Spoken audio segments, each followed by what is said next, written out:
Anime Impulse, an anime convention whose roots came from Pomona, California. Part of their Impulse Universe lineup, it's actually part of a larger overall event rather than solely just anime. In that universe, there's K-Playfest, Sneaker Expo, and Collectors Expo. Their mission is not only to celebrate anime culture, but to bring various other Asian and American cultures under one roof, to synergize and promote all genres of modern pop culture to the masses. Now, they're here in Seattle. The convention itself was held in the 4th floor of the Art Convention Center, occupied a majority of the exhibit halls. Honestly, as far as conventions go, it wasn't really anything different.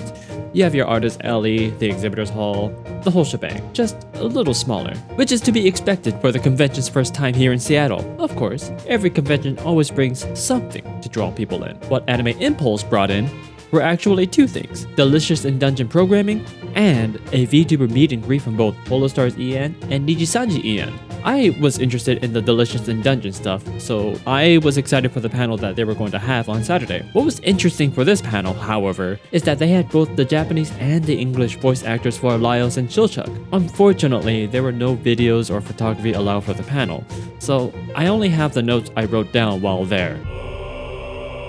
I'll try to put them on my blog so that you can read through the highlights there. It's always nice to have more events to go to. And Anime Impulse proved to be the perfect event to hold in between SakuraCon and PAX. I do hope, though, that there will be more to do in future events should they return to Seattle. With the venue being so small with limited programming, I found myself idling around more than anything. There's only so many times you can circle around the exhibit hall during the day. Regardless, I do hope Anime Impulse does come back. As I get older, I tend to look at these conventions as fun excuses to meet up with friends and spend time with them, while potentially making new friends as well. So, thanks, Anime Impulse, for having me around. Hope to see you again next year.